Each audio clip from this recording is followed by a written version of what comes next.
На прямой связи сегодня с нами Валерий Соловей, политолог. Валерий Дмитриевич, здравствуйте. Слышите ли вы нас? Здравствуйте, коллеги, здравствуйте, уважаемые зрители и слушатели. Валерий Дмитриевич, ну как вам речь Путина? Что вам показалось интересным? Показалось ли интересным? Да в ней ничего не было интересного, потому что в ней ничего не было нового. Содержательно было новое в стилевом отношении. Путин выглядел очень скверно. Дребезжащий голосок. Поначалу он кашлял, потом под действием препаратов прекратил кашлять. Ему дают обычно за 40 минут, и препараты спустя какое-то время начинают работать. Но главное, посмотрите на реакцию. Да, кстати, он не может оторваться от текста. Как только он отрывается, он тут же повторяется. То есть ясно, что с когнитивными способностями у него дело обстоит очень плохо. И главное, обратите внимание на реакцию зала. Как этот зал начинает умирать. Они от него ожидали чего-то. Тем более, повод был более чем серьезный. Вчерашняя поездка Байдена в Киев, сегодняшнее выступление Байдена, и ничего не происходит. Он произносит те же самые мантры, что произносил год назад, в начале специальной военной операции, оправдывающимся тоном.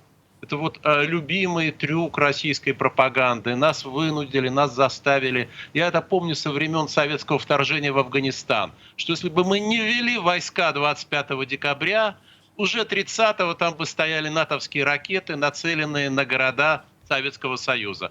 Все повторяется, ничего нового. И главное, это очень важно, никаких угроз и никакой убедительности в том, что он сказал. Понимаете ли, люди считывают не содержание большей частью. Люди считывают тон, люди считывают интонацию, люди считывают уверенность. Это то, что называют невербальными характеристиками и паралингвистическими.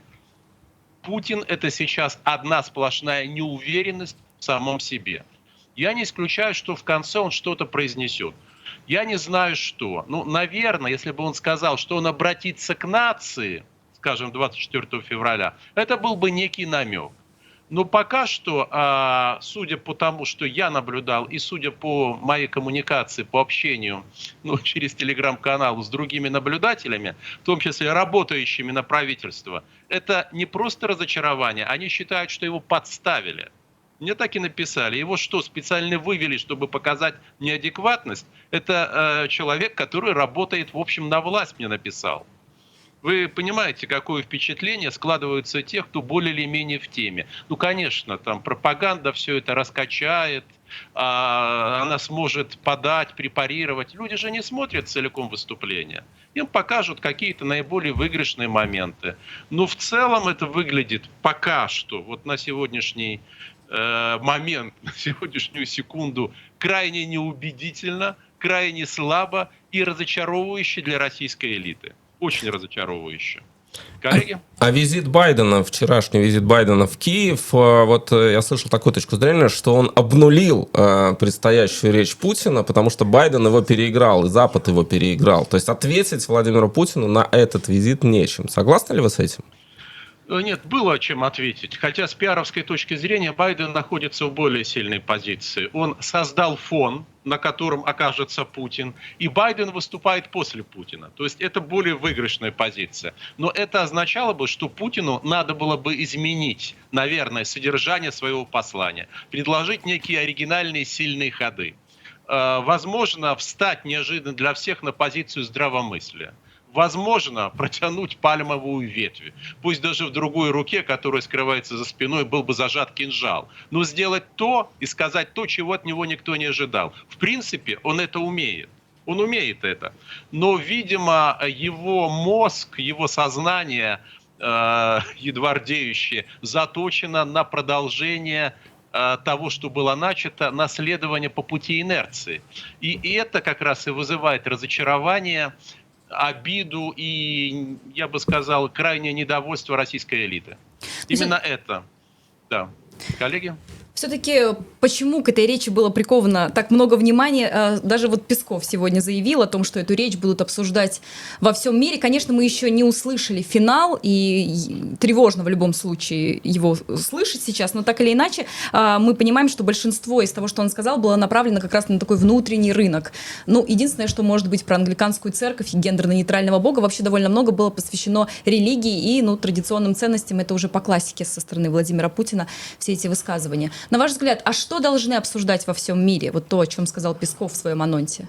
Ну, дело в том, что Песков не знал содержания речи. И никто не знал. Было подготовлено несколько вариантов.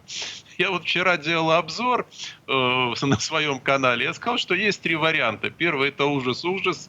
Это объявление народной войны, тотальной мобилизации, введение военного положения. Второй вариант – это просто ужас. Это признание независимости Приднестровья, включение в состав России и Южной Осетии и предложение Абхазии войти. И третий вариант – это привычная туфта.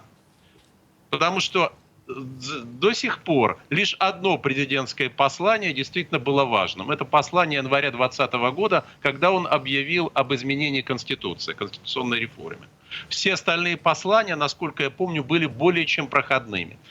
Перед посланиями, естественно, кремлевская служба, администрация, они разгоняют ожидания. Ах, будет то-то, будет. На самом деле ничего не происходило. Ничего. И послания эти были ничтожны по своему содержанию. В данном случае эти ожидания подогревались как раз и визитом Байдена, и вообще всей ситуации крайне напряженной. Ну вот видите, пока что, похоже, гора с трудом рождает мышь. Пока. Посмотрим, что будет в финале. Вдруг там появится некая неведомая зверушка. Я, как и вы, не знаю. Но я знаю, что было несколько вариантов речи. Несколько вариантов. Как правило, Путин вносит правку сам и выбирает тот или иной вариант, ту или иную тональность за 2 часа. Поэтому сказать Песков может что угодно, как он, впрочем, это и делает. Но из этого ровным счетом не следует, что Песков был в курсе содержания. А на ваш взгляд, раскол элит, о котором много говорят, кто-то считает, что нет, все стабильно, Путин все контролирует, кто-то считает, что трещины пошли, они достаточно серьезные. Какую вы могли бы дать оценку состоянию вот этого ближнего элитарного круга в Кремле сегодня? Там очень сильная напряженность, чрезвычайно сильная напряженность. Эта напряженность касается того, как выходить из ситуации, куда их всех и страну завел Владимир Владимирович, это первое. И второе, как передавать власть. Поскольку Владимир Владимирович дал обещания, он несколько раз давал обещания, в частности в прошлом году, и даже в начале этого повторял, что он передаст власть определенной группе, вот эта группа сейчас ожидает. Она ожидает. Если он не скажет то, что он обещал, эта группа с высокой вероятностью начнет действовать. А эти люди могут действовать, у них есть ресурсы, у них есть амбиции, и в конце концов у них есть свое, может быть и специфическое, но понимание национальных интересов России. И с их точки зрения то, что делает Путин, противоречит национальным интересам. Это очень важно понимать. Но это связано с корпоративным этосом, с корпоративной культурой этой группы. Я думаю, зрителям понятно, о какой группе идет речь. Эти люди очень влиятельные. А штатская так называемая элита никакого значения вообще не имеет. Она не может ни на что повлиять. Она может присоединиться только к той фракции, которая возьмет верх, ну или пытаться как-то саботировать действия победившей фракции и действия Путина. Но здесь очень важно вот это новое качественное явление в российской политике, новое не только в 21 веке, а может быть даже начиная с 20-го, возник впервые намек на альянс между чекистами и военными. Раньше такого не было. Сейчас они в общем способны взаимодействовать. Коллеги? Ну вот о российской так называемой элите, мне кажется, что в речи Байдена и в речи Путина сейчас есть что-то созвучное, в данном случае какие-то общие точки, по крайней мере. Вчера Байден говорил о том, что будут введены санкции в отношении российской элиты, еще будут введены, а Путин сейчас сказал, и в частности его цитируют все сейчас средства массовой информации, что у российских бизнесменов есть выбор жить с арестованными счетами на Западе или быть со своей страной, развивать ее экономику. И также он говорит, что источники благополучия и будущее должны быть только в родной стране, в России, тогда мы создадим действительно прочную экономику, ну и так далее. То есть в этом смысле они как-то вот солидарны оказались с Байденом, упомянув это. Да, ну, естественно, какие-то точки соприкосновения в оценке ситуации не могут не присутствовать. Другое дело, кто мешал российским властям на протяжении 22 лет создавать благоприятные условия для развития экономики? Это же при них было вывезено 2 триллиона долларов США. На эти деньги можно было всю Россию замостить мрамором, причем карарским, Тут безо еще всяких проблем. спрашивает Валерий Дмитриевич, а где Кадыров? Не видели его на послании Федеров. В И гостином Пригожина, дворе кстати, его тоже. нет. Пригожина тоже, кстати. Возможно, камера на нем не сфокусировалась. Может То быть. есть он вполне может там находиться, но операторы получили указание его не показывать. Это возможно. Я знаю, что не всех депутатов, мне сказали, Госдумы туда приглашали. Даже не всех депутатов Госдумы. Что есть те, которые находятся, несмотря на всю свою демонстрируемую ими внешнюю лояльность, под сомнением. А что касается Кадырова и Пригожина, потому что с Пригожиным появилась информация о том, что его вычищают из информационного пространства, он впал в немилость, и его сливают, устраняют, можно любой глагол. Подобрать, вот как вы считаете, что там происходит в этом блоке? Это происходит действительно. Пригожин создал себе слишком много недоброжелателей, откровенных врагов. Эти враги давно говорили президенту, что надо остановить Евгения Викторовича, что он не по чести берет и не по чести, не по масштабу замахнулся. И сейчас они его остановили совместными усилиями, с ведома и разрешения президента. Это очень важно понимать. Но вместе с тем должно быть, мне кажется, опять же понято и то, что Пригожин нужен Путину. То есть он не будет элиминирован. Это абсолютно исключено. Это первое. И второе. Это оставляет Пригожину сыграть важную роль в будущем. Оставляет шанс. Было интервью Да, кажется, агентство РИА Новости публиковало интервью с одним из военнослужащих так называемой специальной военной операции, который говорил опять о 9 мая, о том, что, вот, к сожалению, по его словам, не успеют парад Победы провести к 9 мая, скорее всего, в Киеве. Ну, это такая традиционная, наверное, уже формулировка у тех, кто Путина поддерживает. Но вот, на ваш взгляд, есть ли вероятность того, что Путин снова попробует Киев? Попробует его взять, попробует на него напасть. Что попробуют, и попробуют наверняка на 99,99, это новое масштабное наступление. Его спешат начать и развернуть до того, как Украина получит значительное количество передовой западной военной техники и сможет обеспечить военно-техническое преимущество над российскими вооруженными силами. И Путин торопит. Но дело в том, что военные не в восторге от этого решения, хотя они отрапортовали, что да, конечно, они пойдут. И возникает впечатление, что может возникнуть ситуация фактического саботажа. То есть приказы формально будут выполняться, но фактически ничего происходить не будет. Потому что военные, опять же, движимые тем, что они понимают как национальный интерес, хотели бы сохранить остатки российских вооруженных сил.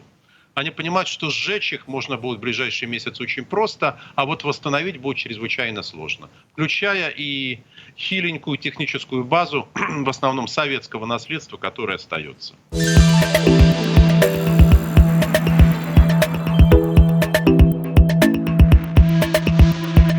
Путин сделал небольшую отсылку к выборам в 2024 году и сказал, что все выборы состоятся в строгом соответствии с законом. Ну, никто не сомневается, конечно, но вот на ваш взгляд, чего ждать в 2024 году и что Путин думает об этих выборах, что он планирует на эту дату? Путин сейчас вряд ли что-то планирует, хотя он любит обсуждать различные варианты, но обсуждение — это не план, очень важно понимать. Это первое. Второе. Возможность проведения выборов в 2024 году зависит исключительно от того, как в этом году будут развиваться военная и политическая динамика. Причем они очень тесно переплетены.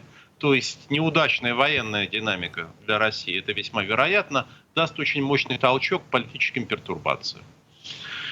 И тогда выборы могут пройти совсем не в срок или их вообще не будет. Ну вот еще тех, прости, кого не увидели, тоже наши зрители пишут, это увидели Сечина и увидели Миллера, но не увидели, например, Потанина, Михельсона, Усманова. Они как-то все в тени сейчас находятся, возможно. Вот что известно о них? Известно ли что-то о них? Я не слежу за судьбой этих людей. Михельсон, по-моему, в России, а вот Усманов, Потанин вне России. Вряд ли они горят желанием сюда возвращаться. Понимаете, всегда существует риск, что, вернувшись на родину, она тебя так обнимет, что из ее гостеприимных объятий ты не сможешь вырваться, пока не заплатишь добровольный взнос, один, второй, третий, и пока тебя вообще не разденут. И скажут, ну еще и посиди на дорожку. Они опасаются, у них есть для этого серьезные основания. У любого из российских олигархов. И лучше им не ассоциироваться сейчас с президентом Путиным, учитывая, я бы сказал, крайне сложные отношения с американским правительством и вообще с Западом, которые могут вести или вводят санкции.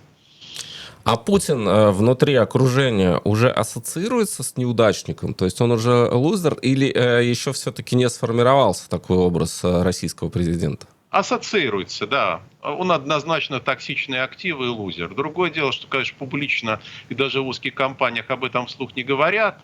Это первое. Второе, у части российской элиты есть стокгольмский синдром. Особенно у чиновников там, второго ряда, ну, находящихся в федеральном центре. Они не принимают сами решения, они их реализуют. Они не видят для себя выхода, они не видят для себя возможности. Поэтому, мол, мы пойдем до конца. Вопрос в том, чего конца, что означает конец. Они, по-моему, рефлексией на сей счет особо не занимаются. То есть стокгольмский синдром существует, да. Вот еще, если говорить об окружении, семья Ковальчуков по-прежнему имеет то влияние, которое имеет? Да, она Путин? очень влиятельна. Это особенно Юрий Валентинович, один из самых влиятельных людей в России. Хотя формально он не занимает никакой должности, бюрократической или политической. Ну, то есть Путин с ним советуется, он принимает во внимание то, что он говорит? Насколько известно, да. И в вопросах войны тоже? Да, во всех в тех вопросах, в которых он нуждается в советах. Ну, а когда Путин ослабевает, влияние его вот этого ближайшего круга, Ковальчуки, Тимченко, Ротенберги, их же позиции тоже начинают, исходя из простой логики, тоже начинают снижаться.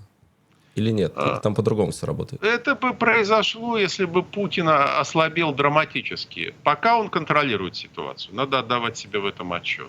Но как только он перестанет контролировать ситуацию, их акции резко пойдут вниз. Потому что их влияние основывается только на близости к президенту, более ни на чем.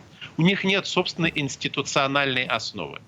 В отличие, скажем, от тех же самых чекистов, в отличие от вооруженных сил. И в отличие, в конце концов, от политических чиновников администрации. У этих людей никакой институциональной основы нет. А все, что они могут создать, там какие-нибудь ЧВК, ЧОПы, это никакой цены не имеет. А роль Кириенко сегодня, вот он недавно в Ростове, если не ошибаюсь, встречался с руководителями оккупированных территорий, там вроде как все тоже пытаются это представить, как все продолжается, все хорошо, мы все контролируем. А Кириенко сегодня в каком состоянии и в каком настроении, на ваш взгляд, пребывает? Потому что по настроению можно сделать вывод о том, как там все обстоит. Сергей Владимирович человек с очень сильной и подвижной психикой. Насколько я знаю, он находится в нормальном состоянии духа, и он уверен в своей способности найти выход из любой, даже, казалось бы, безвыходной ситуации. Он действительно обладает рядом талантов. Я без всяких кавычек об этом говорю. Тут сейчас публикуют фото Мединского, скриншот, точнее, с видео. Он довольно расстроенно выглядит. У него там даже как-то, может быть, такой кадр просто попал, но довольно печальное выражение лица. Так же, как у Набиуллиной, кстати. Вот что о них можете сказать? Действительно, выражение лица на протяжении всего времени, когда они попадали в кадр, было такое грустное. Я не знаю, возможно, какие-то исторические пассажи, которые готовил Владимир Ростиславович, не вошли в речь президента, и, возможно, у него были другие ожидания. У Набиуллиной точно были другие ожидания. Очень характерно, это вот недавно совершенно стало известно, мне, по крайней мере, что год назад, как раз когда началась специальная военная операция, нас спустя сутки или двое, Набиуллина представила Путину меморандум, в котором утверждал, что Россия не выдержит противоборства с Западом. Очень интересно, что такой же меморандум в апреле 1941 года был представлен рейхсканцлеру германской нации Адольфу Гитлеру, министром финансов тогда, а не главой Центробанка. Кстати, и министр финансов сохранил свою должность до конца апреля 1945 года. Он не был направлен в отставку. Но ответ, который дал канцлер германской нации аналогичен тому ответу, который в таких случаях дает Путин. Вы бухгалтеры? Вот идите и считайте, а геополитику оставьте мне. Набиуллина очень хорошо понимает, как выглядит ситуация. По ее словам, запаса прочности у российской финансово-банковской системы хватит до мая включительно. А с осени она склонна полагать наступление очень тяжелого кризиса. Ну, оценка может меняться. Я говорю о той оценке, которая превалирует в Центробанке на сегодняшний день. На ваш взгляд, почему, если Путину по большому счету нечего сказать, мы видим, что это повторяющиеся речи, набор уже прошлых каких-то штампов и фраз, зачем он все-таки выступает? Ведь он уже избегал обращения к Федеральному собранию, и Конституция, не указ или что-то там написано, в конце концов, можно подкорректировать. Для чего он идет и обращается? Настаивает его окружение. И в первую очередь та группировка, на которую он опирается. Вот те самые чекисты, они вообще очень большие легалисты. Они хотят, чтобы все было по закону. Да, закон можно, конечно, под себя переиначить, но все должно быть по закону. Ты должен выступить? Выступай. Это первое. Они действительно легалисты. Второе. Они хотят, еще раз, передачи власти. Это очень важно. Раз ты дал нам обещания, раз ты делал намеки более чем явственные, да, в узком кругу, не публично, то, пожалуйста, выполняй. Потому что они понимают, что сейчас решается в политическом отношении и их судьба, и судьба Российской Федерации. И они считают, что они могли бы добиться лучшего и большего. Ну и в конце концов, есть же такое вполне естественное обстоятельство. Кто-то же должен за все ответить, правда? Вот за все происходящее. Кому, как не президенту и верховному главнокомандующему, нести ответственность за проигрыши российских вооруженных сил? Это же он принял ключевое решение. Это его ответственность. И прекрасная возможность все списать на того, кто уходит. А что должно произойти, чтобы к Путину пришли руководители спецслужб, армии, силовиков и сказали: Владимир Владимирович, вам пора? То есть мы так понимаем, что если по одному придут, не получится. А если придет несколько человек, там, Бастрыкин, Шойгу, не знаю, Золотов, нет, и скажут... Бастрыкин, сразу уточню, Бастрыкин и Шойгу никуда ни с кем не пойдут. Вот. Ни Бастрыкин, ни Шойгу, ни Золотов. Это абсолютно исключено. Это возможно в каком обороте? Когда российское наступление захлебывается, украинцы переходят в контрнаступление. Контрнаступление оказывается более-менее успешным. Причем не исключен вариант просто развала российской обороны. В этот момент Путин задумывается об использовании тактического ядерного оружия, в демонстрационных целях, чтобы остановить украинскую армию. И тогда его опора и надежа, и, сказать, говорит ему, что все, хватит. Ставить мир на грань гибели и себя, и страну мы не будем. Не позволим вам этого сделать. Они способны очень быстро в этот момент объединиться. Очень быстро. Несмотря на то, что между ними были и сохраняются разногласия, тем не менее этих людей много связывает, в том числе корпоративная культура. И еще раз, у них есть, особенно у старшего поколения, очень важно понимать, не у молодого поколения, а вот у старшего. У них есть ясное, хотя, возможно, для нас оно показалось несколько извращенным, ясное, четкое представление о национальных интересах России. И то, что этим интересам противоречит, они готовы это элиминировать. Ну вот как раз насчет молодежи Путин очень много сейчас уже успел сказать, и такого обтекаемого, наверное, но тем не менее о традиционных ценностях, и в частности предлагает вернуться к традиционной для России системе образования. Наверное, там он пояснит позже, такая короткая цитата сейчас появилась на лентах информационных агентств. Что думаете насчет этого? Я не знаю, что он имеет в виду. Может быть, в церковно-приходской школе 4 класса образования. Прекрасно. Зачем людям больше учиться? Зачем? Они будут знать молитвы, боевую часть автомата Калашникова суметь разобрать. И пусть занимаются гимнастикой. Это превосходно. Я предполагаю, что речь идет об отмене так называемого двухуровневого образования, бакалавриат, магистратура. Но на самом деле это было бы сейчас контрпродуктивно. Это совершенно точно.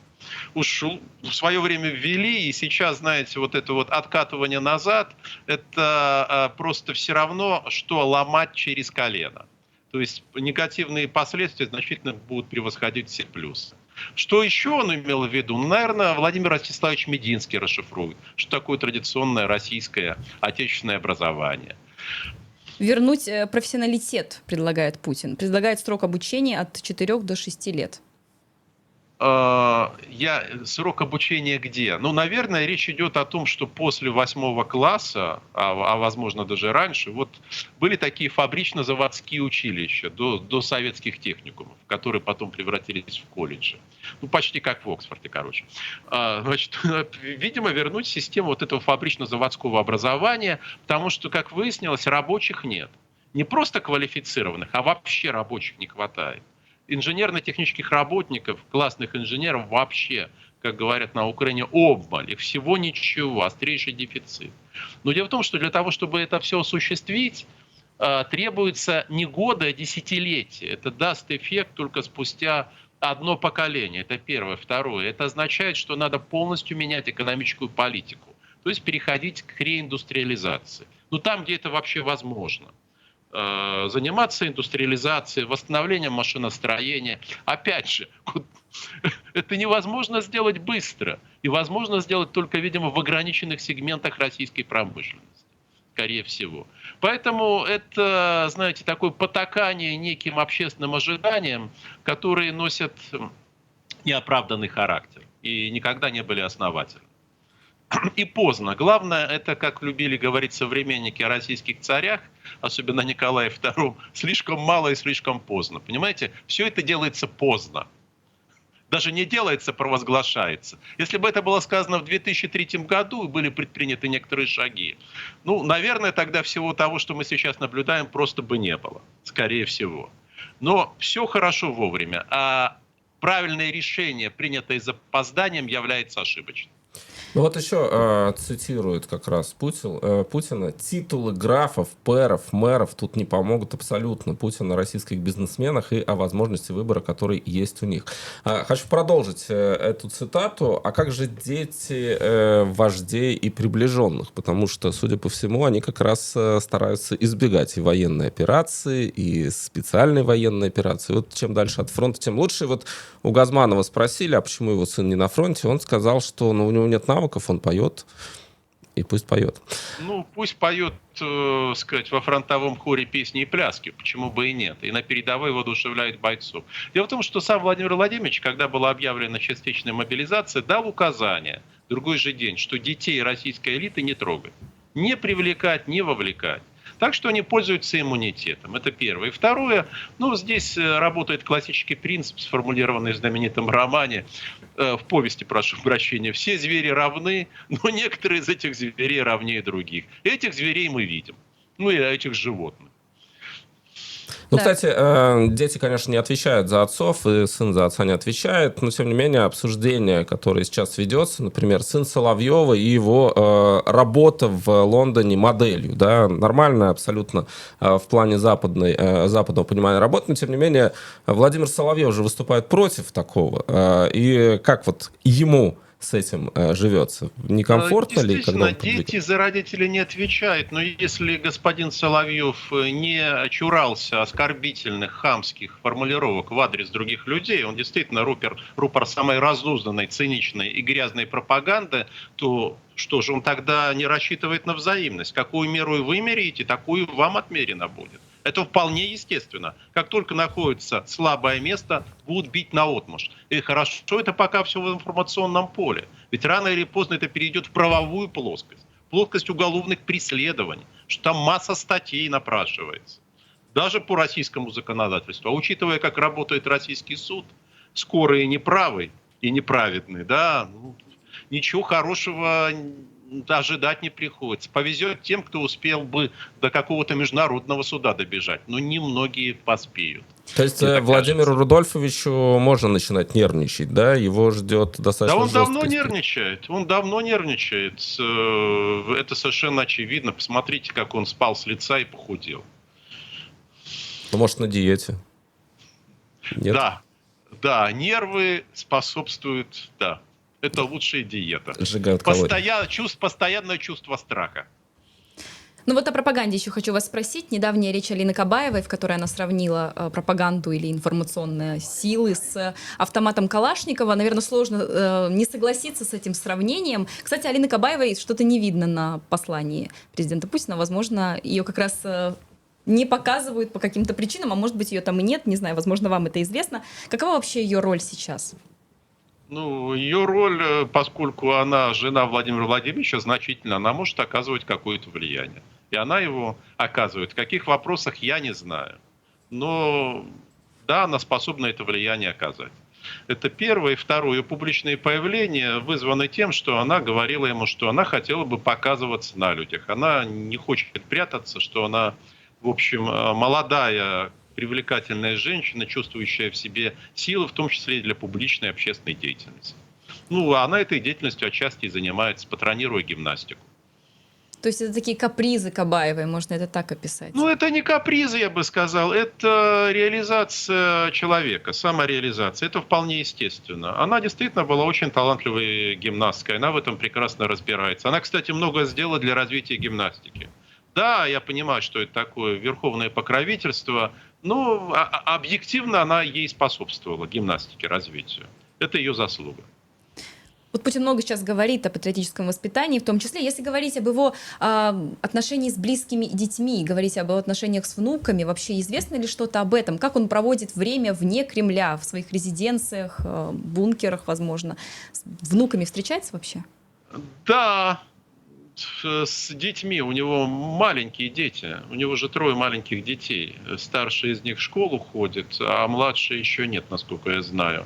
Да, если есть возможность, он проводит с ними время, они ему доставляют удовольствие. Но все-таки, учитывая, что у него сейчас дефицит сил, дефицит энергии, он в основном поглощен политикой. Не хочу сказать, что почти исключительно, но по отзывам тех людей, которые как-то с ним общаются, преимущественно политика. Он вовлечен в это. Потому что ставка слишком высока. В том числе частью ставки является, я полагаю, и судьба его семьи. Он Ну, это понимает. в школу его, вероятно, сын ходит под другим именем, не под фамилией Путина, очевидно. Возможно, он сейчас находится на домашнем обучении. Но я знаю, что в школу он в свое время пошел. Тут как раз шутят, что Дудь увеличил хронометраж своих интервью, и Путин увеличил хронометраж своих выступлений, потому что уже 1,5 часа Владимир Обещал Владимирович... Песков час, Да, простите, и, да, судя больше. по всему, не думает заканчивать. И ничего из того, что мы ожидаем, пока не прозвучало. А то, что прозвучало, особой цены не имеет. Я думаю, что Владимир Владимирович хочет доказать, что он дееспособен. Это очень важно. То есть взять не содержанием, так, не мытьем, так катанием. Утомить аудиторию, которая, вы правильно заметили, погрустнела. Что ничего из того, на что бы стоило рассчитывать, она не услышала. Но здесь нет попытки показать, что я могу долго говорить, потому что он же отменял свои пресс-конференции, где он должен там проводить по несколько часов. И сейчас он говорит уже 1,5 часа. И это именно попытка показать, что он в хорошем физическом состоянии. Что вот он тогда отменял не потому, что ему было плохо, хотя на самом деле у него очень неудачно прошла терапия, а вот сейчас он, что это было случайно, сейчас он в хорошей форме, и посмотрите, вот я вам это демонстрирую. А надо будет, я вам еще раз речь сначала зачитаю, как это было в свое время с Леонидом Ильичем Брежневым, когда он в Баку выступал. А кто ему, кстати, речи сейчас пишет? То есть он сам это делает или он обращается к спичрайтерам? Не, конечно, спичрайтеры готовят. Он дает, насколько я представляю, ориентировку, какие варианты подготовить. Они готовят, но в конечном счете окончательная правка, окончательная редакция, в том числе концептуальная, за ним. То есть он специально дает указания подготовить несколько вариантов, чтобы сбить всех с толку. Он любит неожиданность, он хочет, чтобы никто не знал, что в конечном счете прозвучит. Это его фирменный стиль. Он во всем проявляется, в том числе и в подготовке Федерального собрания, послания Федеральному собранию.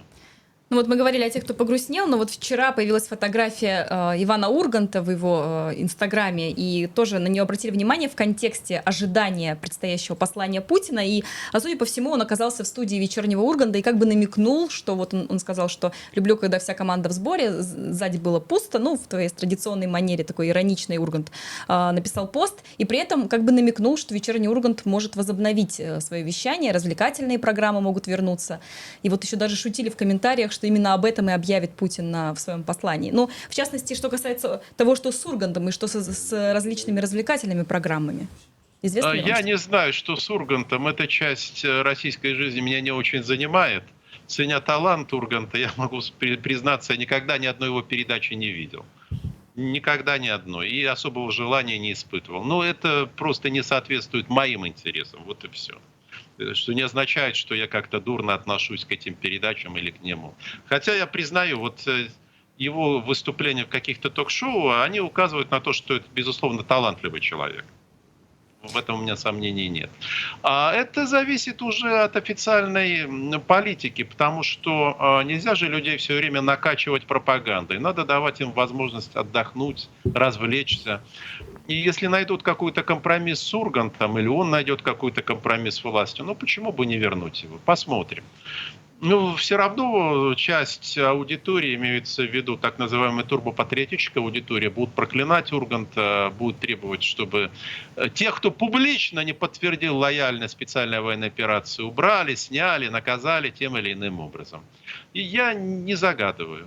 Это контекстуальный вопрос, они зависят от очень многих обстоятельств. В конце концов, может быть, Урганту не захочется портить себе биографию. Понимаете, это тоже очень важное обстоятельство. Если вы понимаете, что все это выходит на финишную прямую, но стоит ли вам тогда пачкаться? Ну вот, а что касается тех, кто между остался, как будто бы Ургант что-то высказал, но вроде, может быть, не до конца, как для одной, так и для другой части сейчас аудитории. Анна Нетребко, кстати, тоже был скандал, связанный с ней в контексте того, что не хотели украинские артисты выступать, Pussy Riot отказались с ней в Висбадене выступать. Владимир Познер, его тоже часто упоминают, что вроде как между. Но он недавно высказался по поводу «Северных потоков», поддержав слова Херша, да, что все-таки американцы, вероятно, могли быть к этому причастны. Что об этих... Можно ли сегодня остаться вот где-то посередине все-таки? Да, конечно, можно. Можно попробовать лавировать между струйками. И многие это делают, и не безуспешно. Потому что вот вы кого-то вспомнили, а кто-то нами сейчас не будет вспомнен. Да? А эти люди сохраняют свои позиции там, в шоу-бизнесе, в культуре, умудряются отказываться от публичных заявлений. И ничего себе, преспокойно существует. И таких, я думаю, большинство. Потому что мы всегда обращаем внимание на тех, кто сказал. Это естественно, они, так сказать, выделяются на общем фоне. Но не обращаем внимания на сам фон. Большинство в этом фоне молчит. Валерий Дмитриевич спрашивает вас о том, каково вам оставаться в России сейчас в этих условиях. Как в свое время говорил Эдуард Лимонов, весело и страшно. Но зато можно смотреть Путина без VPN. Да, это конечно, плюс. вообще Это преимущество. Да, сказать, глаза в глаза. Ну, это, наверное, одно из немногих преимуществ, коллеги. Но тем не менее, а как вы считаете, YouTube-то они тронут или все-таки нет? Опять разговоры, что надо бы... Разговоры будут идти, но проигрыши от этого решения значительно превышают выигрыши. Подавляющее контента YouTube это не политическое, и аудитория YouTube тоже не политическая. Поэтому это первое. Второе. Значительно присутствие патриотических, провластных каналов. Поэтому если вы значит, пытаетесь закрыть YouTube, то все равно будет через VPN заходить туда все равно. Но ваша патриотическая аудитория, она, скорее всего, уменьшится. А вот оппозиционная нисколько. Она все равно прильнет к этому окошку правды.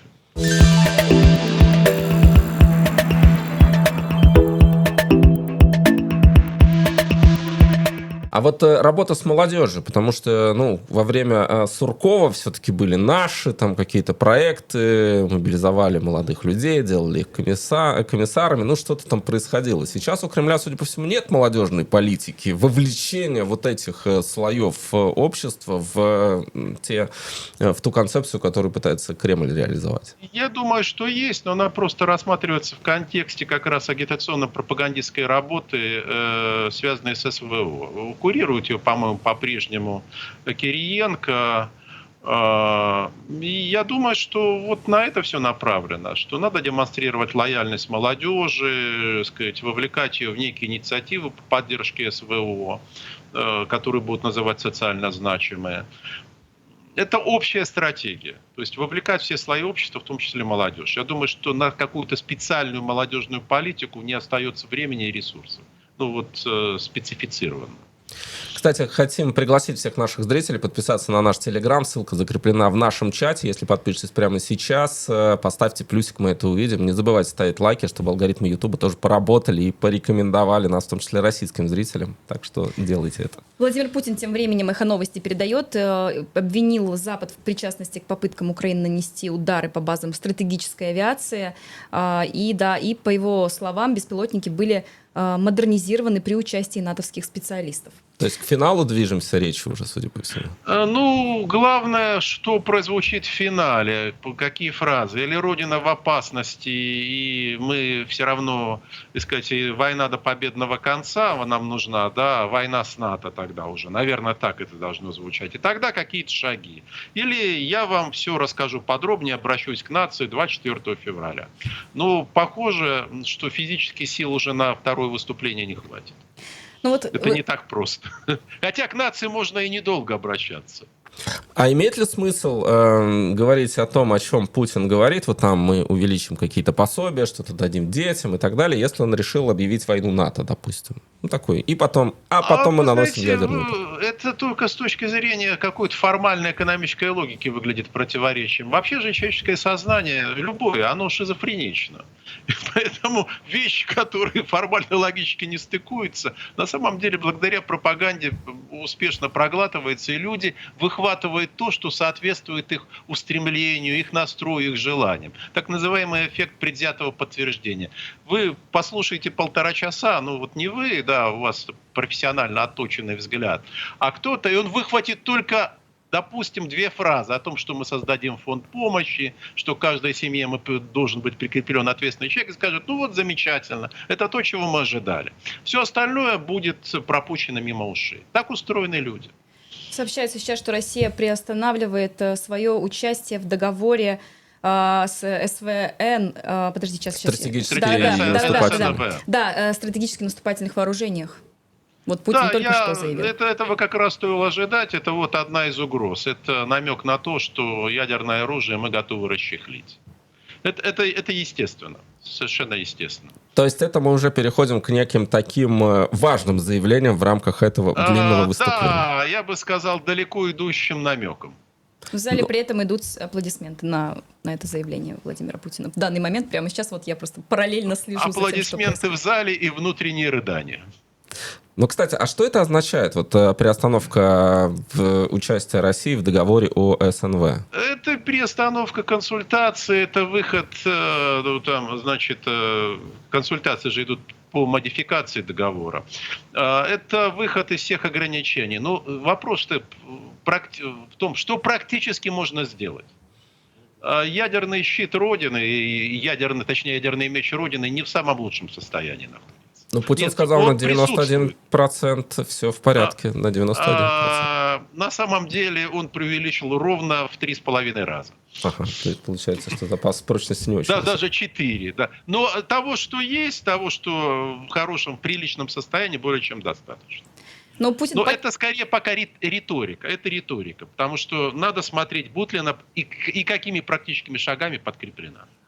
Путин также заявляет, что Россия должна быть готова к проведению ядерных испытаний. Вы как-то в нашем эфире говорили, что ряд таких испытаний были сорваны, и это все объясняли каким-то саботажем, вероятно. И еще я просто поясню, пока вы не ответили.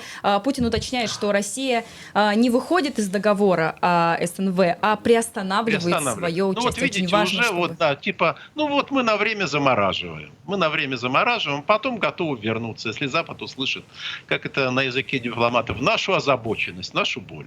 Это получается, что ответ Байдена тот самый, который готовит? Я уверен, что американцы это уже просчитали. Вот как раз это совершенно очевидно было, что нечто подобное российский президент скажет. И поэтому Байден, скорее всего, ответит, что ни на какие угрозы, тем паче на ядерный шантаж, Запад не поддастся и не изменит своей политики безусловной поддержки Украины. И по поводу ядерных испытаний тоже подчеркивает Путин, просто чтобы было понятно нашим зрителям, что Минобороны России и Росатом должны обеспечить готовность к испытанию российского ядерного оружия, если это первыми сделают Соединенные Штаты Америки. Так сказал Владимир Путин. Ну да, потом. мол, мяч на вашей стороне, американцы скажут, а мы не собираемся, у нас и так все в порядке. Мы уже все давным-давно испытали. Кстати, вот были сообщения, Валерий Дмитриевич, что Чемизов как раз, это не сообщение, это его цитата, что Ростех увеличил выпуск боеприпасов, и в некоторых случаях даже в 50 раз, так говорил глава Ростеха. Вообще, какова ситуация с вооружениями сейчас? С вооружениями не очень хорошая ситуация, а увеличение выпуска в 50 раз напоминает мне, вот когда я был историком, цифры, что тяжелая промышленность Туркмении выросла на 1000%. Там, в 30-е годы. Но дело в том, что если ее не было, да, или условно выпускался один трактор, а вы выпустите, вы понимаете, 100, то это, конечно, рост, ну, хорошо.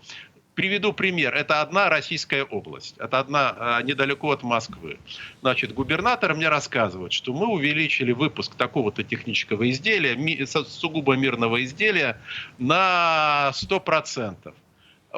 Значит, когда мы с ним распрощались, его помощник мне говорит, да, мы выпускали 4 этих изделия, и теперь выпускаем 8. Но звучит-то как на 100%. Поэтому 50 раз. На самом деле, судя по тем реляциям, отнюдь не победным, которые поступают с фронтов, ситуация не ахти как выглядит. С обеспеченностью и техникой, и боеприпасами. Но заводы военные, особенно те, которые производят ракеты, работают 24 часа в сутки. Это тоже правда. Это как раз заслуга Чемизова и тех людей, которые за это отвечают. Чемизов очень влиятельный человек, он действительно входит, наверное, в число 10 самых влиятельных людей России. Умный человек. И пользуется доверием Путина. То есть, конечно, есть сдвиги, безусловно. Другое дело, что мощь Российской Федерации не может перебить совокупную мощь Запада. И это было понятно с самого начала. Есть просто такое правило, если хотите, аксиома, да. Россия могла воевать с Западом успешно, только опираясь на поддержку части Запада. Но никто не в состоянии выступить против консолидированного Запада. Это невозможно. Просто потенциал несопоставим. А Китай, потому что Нью-Йорк И Таймс Китай сообщил... тоже не в состоянии. Китай не в состоянии. И как раз на примере России он в этом убеждается. Но Китай сегодня, его позиция понятна, потому что Нью-Йорк Таймс сообщает, что американцам не удается убедить Китай выйти из игры. То есть Китай все-таки там свои интересы преследует в этой войне в том числе. Естественно, он и будет преследовать свои интересы. Но дело в том, что эти интересы не совпадают с российскими тоже. Китай как раз настаивает на мире, поэтому они объявили на Мюнхенской конференции, и завтра прилетает человек, отвечающий за внешнюю политику Китая, с проектом мирного договора. Я напомню, что по словам этого же джентльмена, его фамилия И, по-моему, на Мюнхенской конференции, что договор построен на основе соблюдения суверенитета сторон. То есть вряд ли можно его назвать однозначно пророссийски ориентированным, как минимум. Китайцы хотят мира. Они хотят мира. Это совершенно точно. И они готовы оказывать помощь России в той мере, в которой это не нарушает их фундаментальные интересы. Путин закончил и играет гимн. Завершил он словами: «Россия ответит на любые вызовы, потому что мы единый народ, правда за нами». Но довольно, мне кажется... Все, да. Наши предположения подтвердились. Ничего судьбоносного, ломающего мировую повестку, даже общероссийскую, не произошло. То есть получается, что люди, которые пришли на это шоу, все те высокопоставленные товарищи, они уходят оттуда разочарованными? Они не уходят, они еще стоят, пока что аплодируют. Знаете, они уйдут, наверное... и разочарованные, и внутри как-то успокоенные. Может быть, такой плохой порядок лучше хорошего беспорядка, подумают они. Может быть, как-то оно само собой рассосется. Но это касается штатской части элиты. Для силовиков это однозначно негативный результат. Однозначно негативный. Но, может быть, Путин что-то припас на 24-е? Он же наверняка выступит с речью. Тогда надо бы это раскручивать уже сегодня вечером начинать. Что он выступит с речью, обратиться к нации, или он проведет там заседание Совбеза, наподобие того заседания, которое предшествовало специальной военной операции, вы помните, за несколько суток.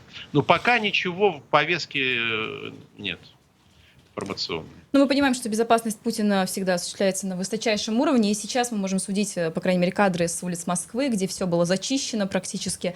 Но вот что касается недавних сообщений о том, что бронепоезд Путина ехал, The Moscow Times об этом сообщали, что бронепоезд Путина ехал, и даже там были пробки вызваны на железной дороге, а он якобы ехал на Валдай в свою резиденцию, ну, не знаю уж так ли это, туда ли он направлялся, но про бронепоезд начали писать. Как у Ким Чен Ына получается? Что известно об этом бронепоезде Владимира Путина? Известно, что бронепоезд существует, но Путин им не пользуется. То есть он не ехал тогда в нем, вероятно? Скорее всего, нет. Поэтому, возможно, было запущено в таких, знаете, демонстрационных целях.